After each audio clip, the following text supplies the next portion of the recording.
Hello and welcome back to my channel. Welcome if you are new. We are wrapping up the Scentsy Family Reunion 2023 recap here on my channel, and this is the third and most likely final video about this Scentsy convention that went on. So if you're not familiar with Scentsy Family Reunion or Scentsy at all, first of all, Scentsy is a MLM, multi-level marketing company, network marketing company, whatever you want to call it. And their focus as far as products go are scented products. They started with their wickless candles or wickless warmers. And what those are the light bulb warmers with the dish on top where you put wax to scent your home or your office or whatever space you're in. That is the first product that they came out with, but they have since grown into a lot of other scented products. As far as Scentsy Family Reunion goes, this is the Scentsy convention. So multi-level marketing companies have typically hold conventions where they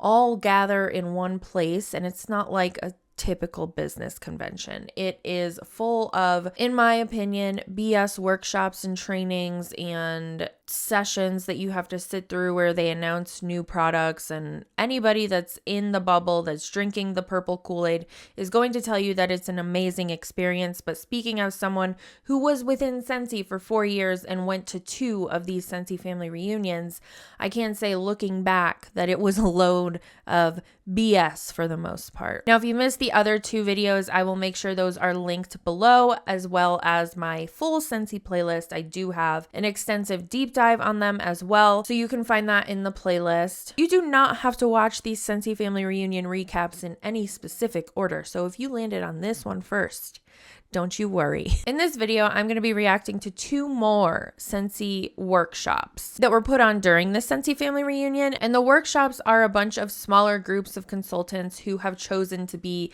in that specific workshop because they wanted to hear about that topic. When you go to these Scentsy Family Reunions or any MLM conventions, they typically have so many workshops that you can choose from, but they're all some of them will line up at the same time, so you can't go to all of them. But I think that's enough rambling from me. This next training I've already skimmed through, and there's a lot of things that I don't agree with, so it should be interesting. This training is called How to Earn the Annual Sales Award with Fundraising. I've done a fundraiser before with Scentsy, actually provided the fundraiser and did all of the things for the fundraiser for my son's daycare at the time. And it was a f***ing experience. So I am very much looking forward to watching this training in its entirety. Let's just dive right the f*** into it. Hi guys.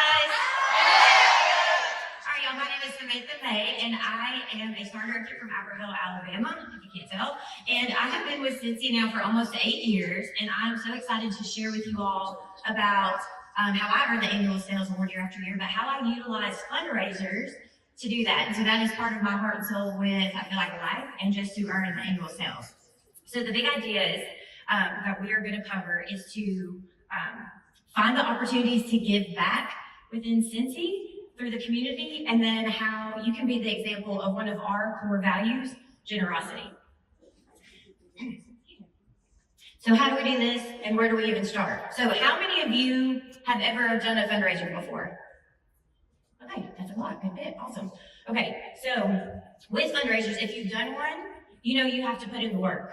That they may approach you for it. My biggest one, yes, I got approached for it, but not all are going to happen like that. So a lot of people may not even know that we offer fundraisers because we have to do it independently. So start by utilizing your contacts, your network that you think could benefit from fundraising. Something I do is I have a working list that I try to figure out who I know, who's tied to an organization, who could benefit from a fundraiser. Who could benefit from a fundraiser is probably her.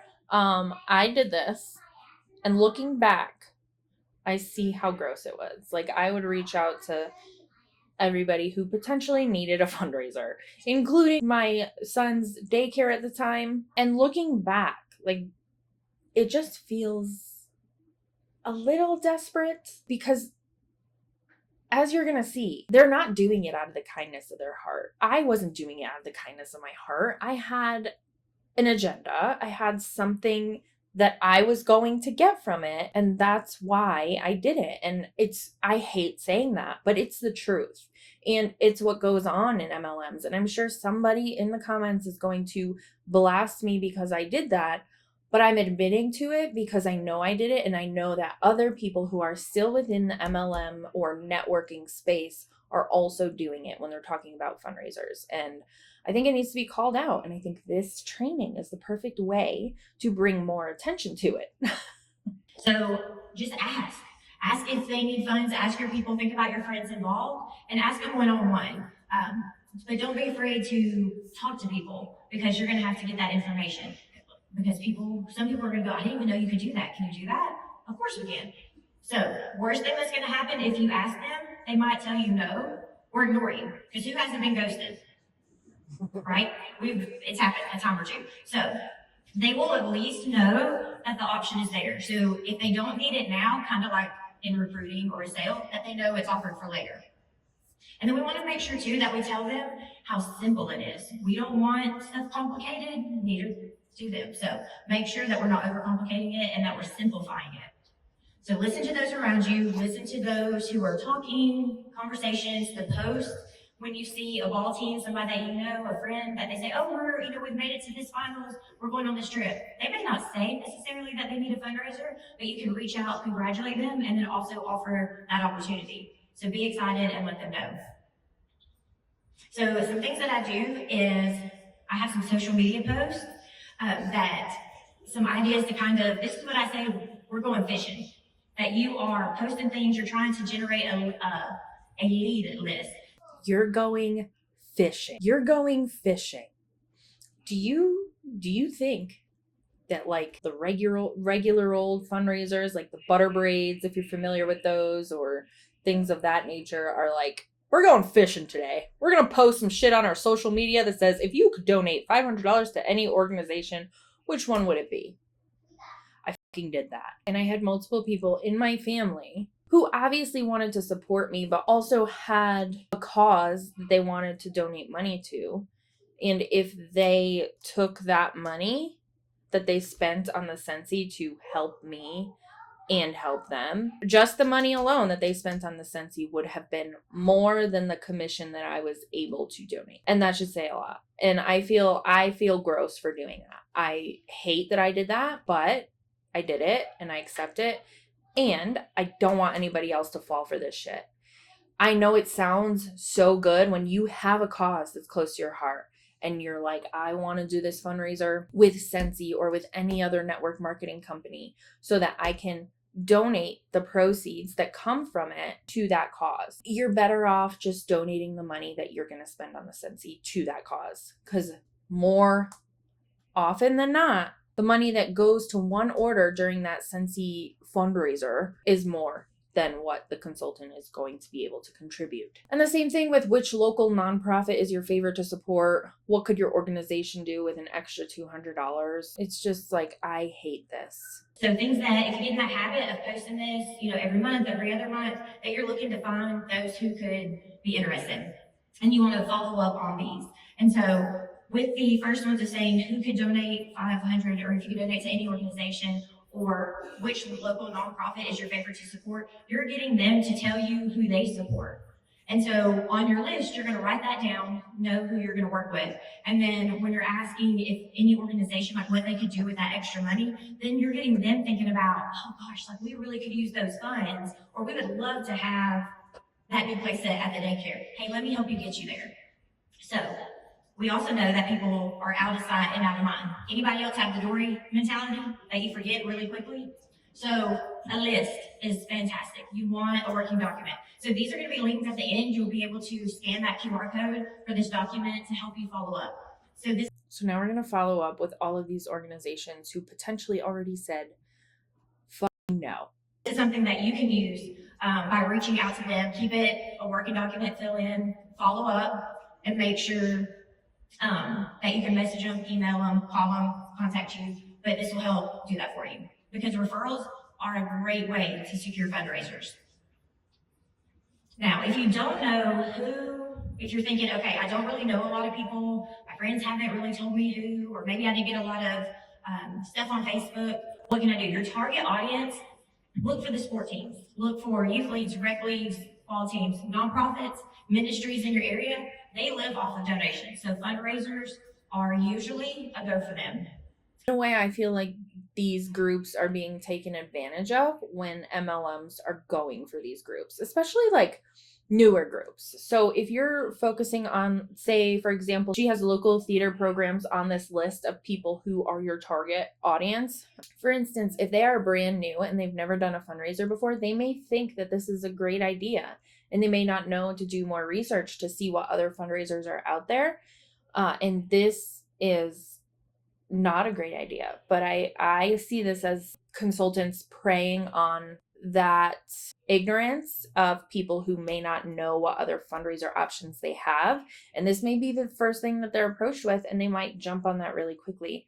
And I hate to see that small organizations can be taken advantage of this for such a small return on investment, because you're in essentially this group or this organization is going to be investing the time to get the orders for this fundraiser from Scentsy when you're just not going to see the return. It's not worth it. There's so many other options out there. And if you're watching this and you've been approached by any MLM consultant, whether it's Scentsy or another one, please do your research and please consider all the other options for fundraising, or just setting up a GoFundMe. I know that those are kind of like not great at the moment, but that would be a better option than doing an MLM fundraiser.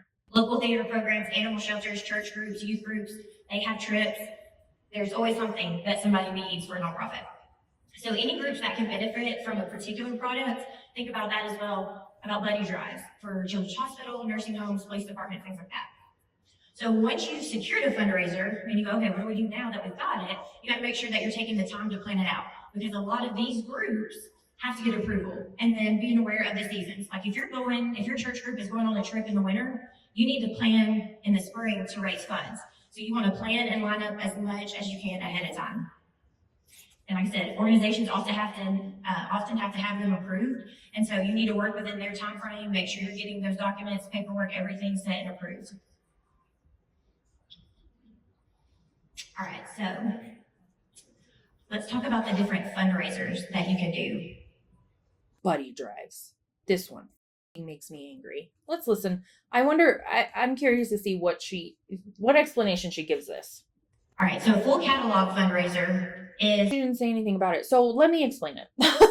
Buddy drives. I toyed with this idea, but logically, I couldn't figure out how this was benefiting anybody aside from me, essentially. So the way that I was taught to do buddy drives was... Somebody's going to come at me for this too, but I don't really care. This is the way that I was taught to do it, or instructed to do it, or the outline that was given to me. So what you do for the buddy drives, when I was in Scentsy, you essentially have people buy these buddies who, first of all, they're fucking scented stuffed animals. And a lot of times they're having you do these for children's hospitals. Scented stuffed animals in children's hospitals where people are highly asthmatic, where people have horrible allergies. Those things are not even allowed in the hospital, first of all. Secondly, you're having people purchase these buddies straight from you or go to your website and ordering them. And what you're doing essentially is just taking those buddies to the hospital or whatever organization you did the buddy drive for. And these people, these children or whoever you're getting these buddies for are receiving the buddies, whether you put the scent pack in or not. And that's it.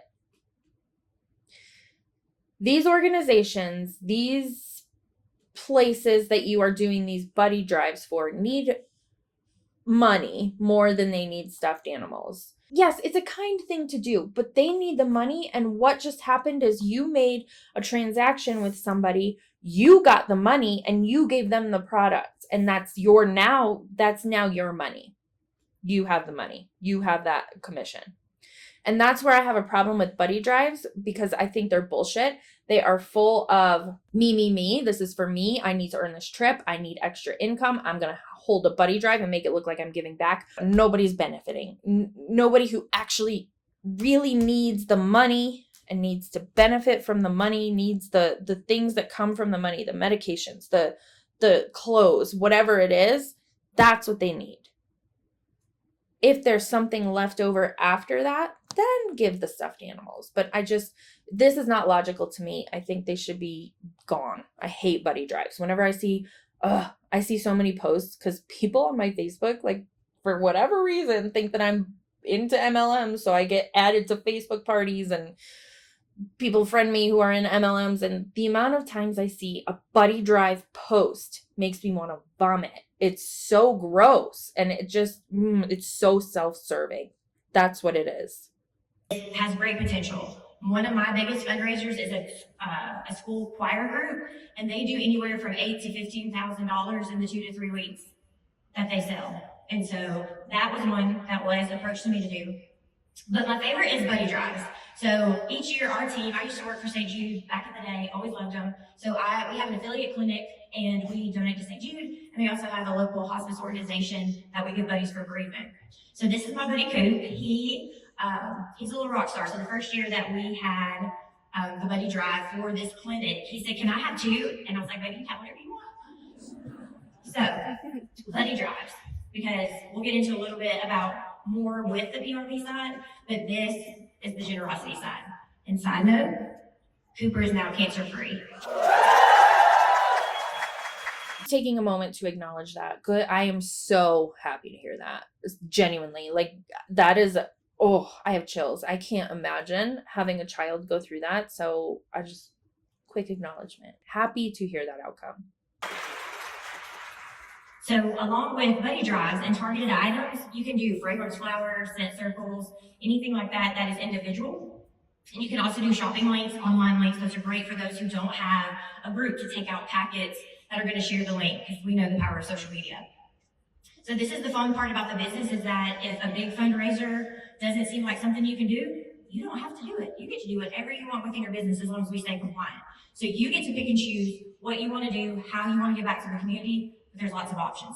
You get to do whatever you want within your business as long as we stay within compliance. Who the are you having to stay in compliance with aside from the law when you are owning your own business? It's not your business. Oh, hello. I am popping into this video to shout out my channel members. Thank you so much for those of you who choose to support my channel financially. I appreciate you so much. If you did not know that I have a membership, now you know.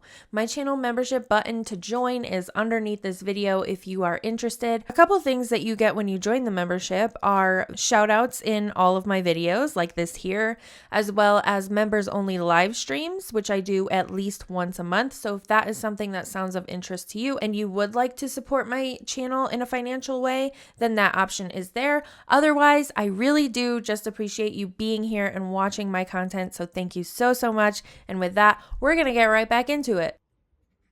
Now, this is my little funnel I made for you guys about how you can grow your network through fundraisers.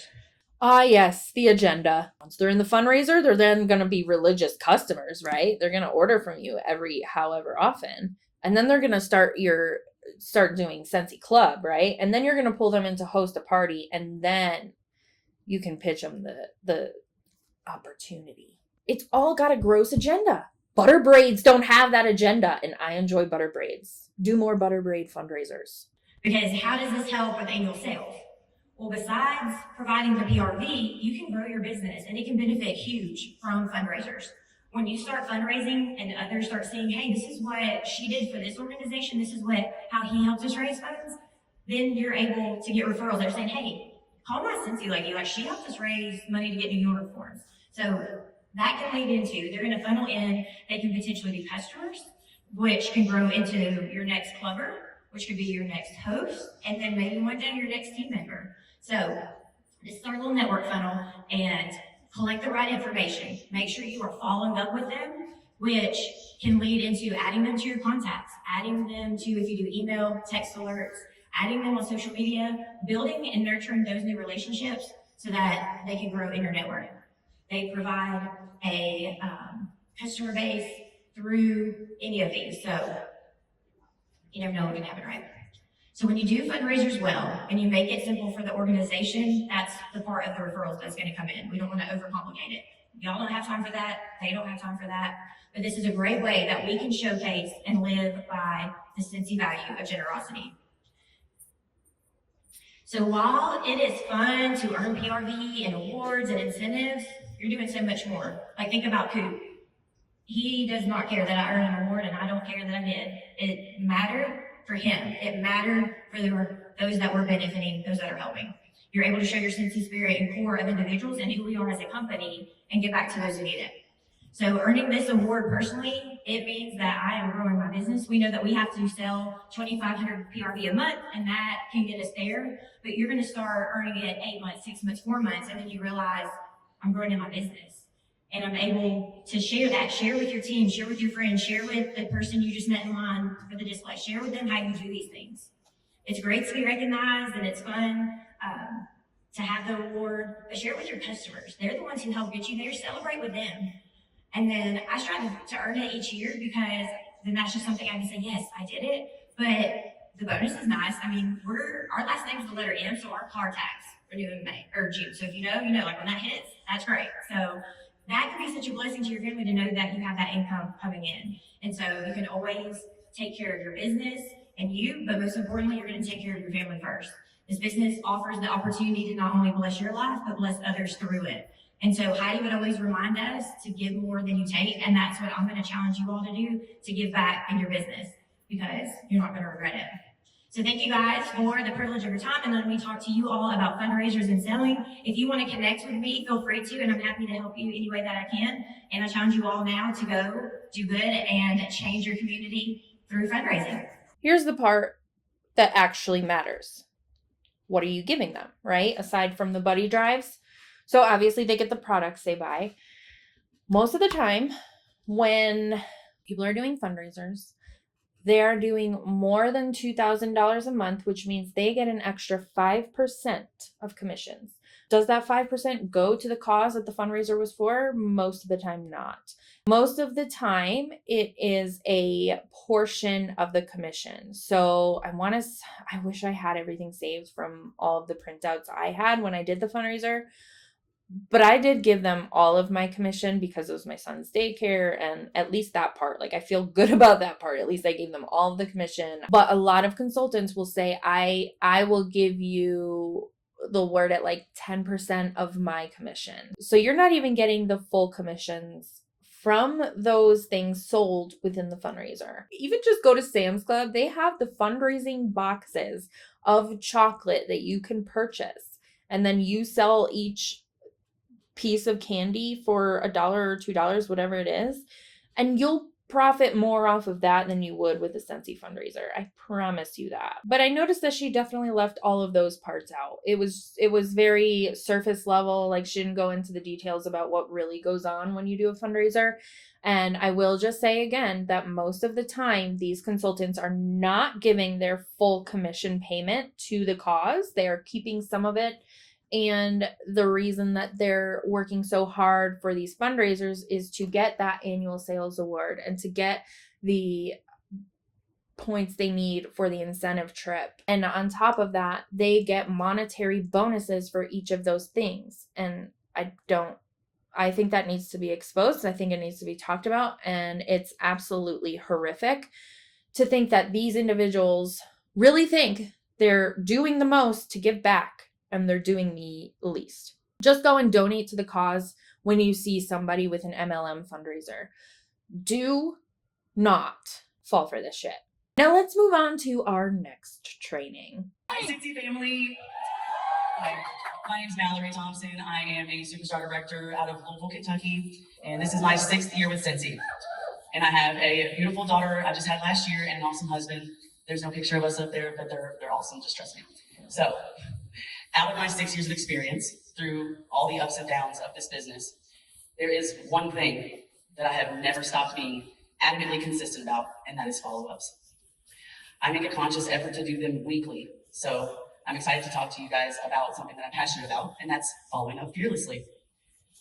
So when teammates and downline reach out to me and they need some guidance, and they say that their business isn't doing as well as it was a year ago or 2 years ago, or their business isn't doing as well as it was in the beginning, they can't seem to get anyone to buy Scentsy from them, they can't seem to get anyone to have parties anymore, the number one thing that I always ask, do you have a consistent follow-up system that works for you?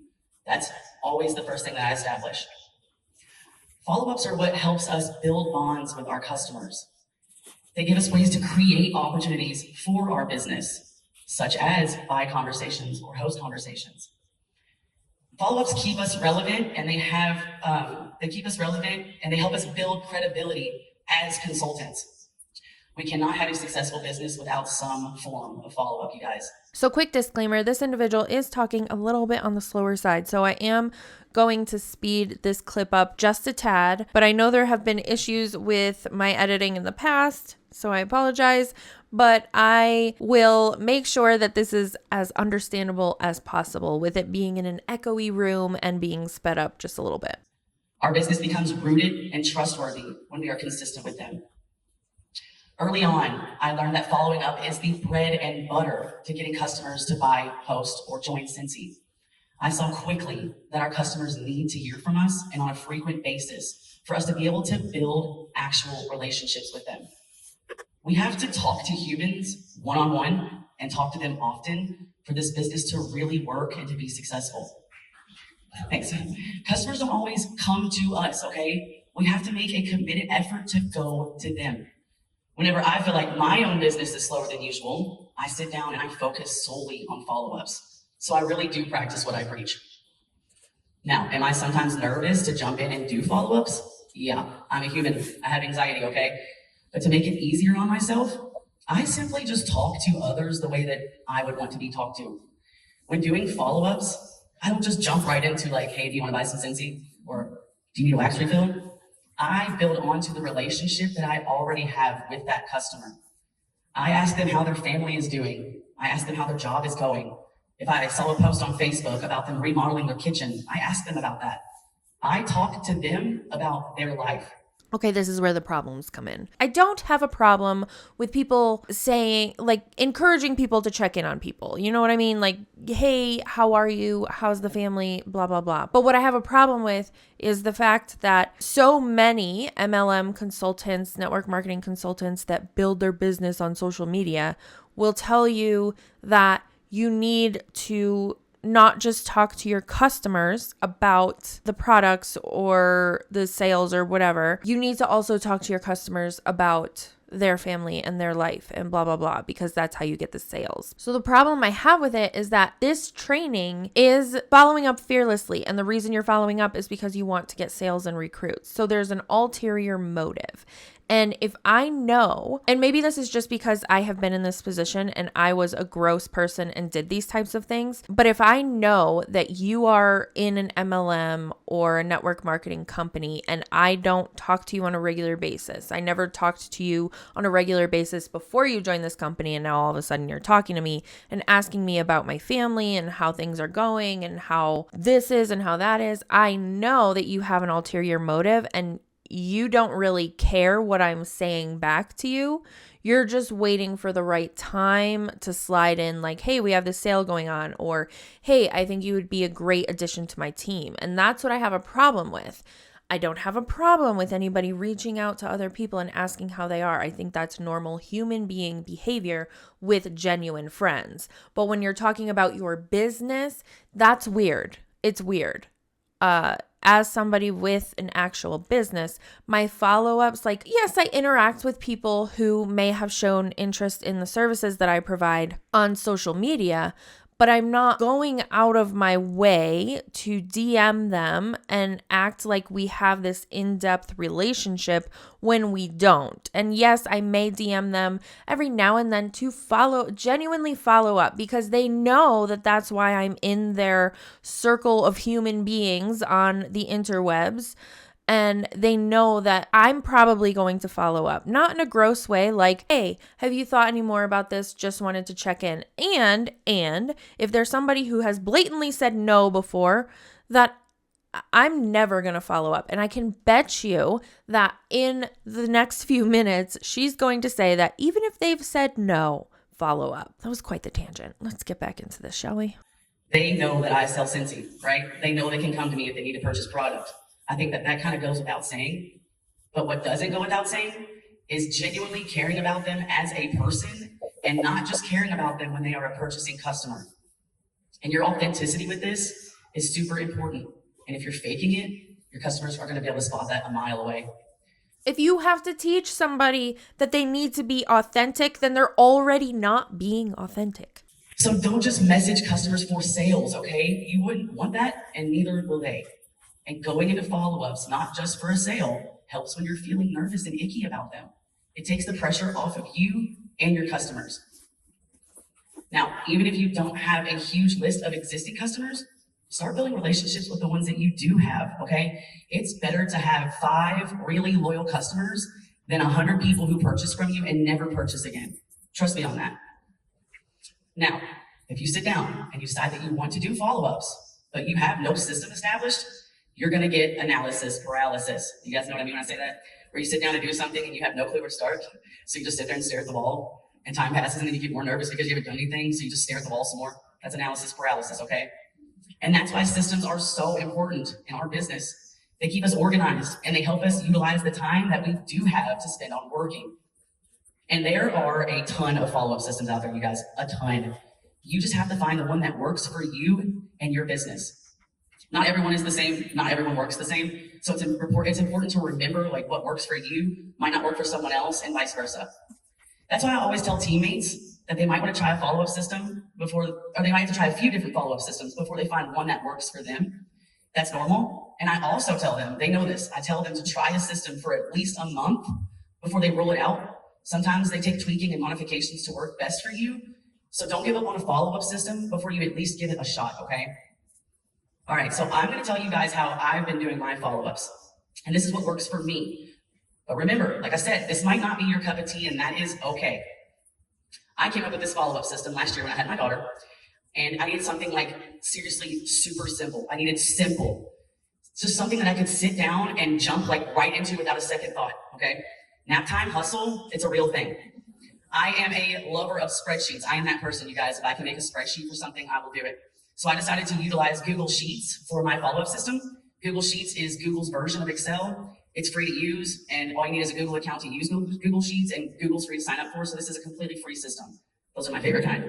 Okay, so I have one Google Sheet document for all of my follow-ups, one document. I needed something that was a one-stop shop. Okay, cool, here it is. All right, at the bottom of the Sheets document are separate sheets assigned to each month of the year. You can add sheets and have multiple sheets that you can toggle between in one document, all right? So I can open up one thing and see all the sheets for all the months of the year. Think of it like as a book. There's one book, but multiple sheets. That's essentially what it is. All right, so each month, I go into my order history tab, and I should have put a slide up on how to do this, but I forgot. I go into my order history tab on my workstation, and I filter to where it shows me only the orders for the previous month. Let's take June, for example. I'll go into the order history tab, and I'll edit the filters to show me June's orders. Up at the top, underneath the search, there's a filter that you can edit the calendar, and I go for 1 month, and let's take June. I just go in and filter for June's orders. Did you know that you can just highlight all of the orders for the month? After you set your filters, you just go to the bottom of the top, highlight all those orders, okay? And then you copy it, and you can just paste that into a Google Sheets on the corresponding month. Just like that. I have to say, so far, I'm impressed. Still don't agree. I'm still standing with what I said in the beginning, like what she was saying about authenticity. Like, you can't teach that.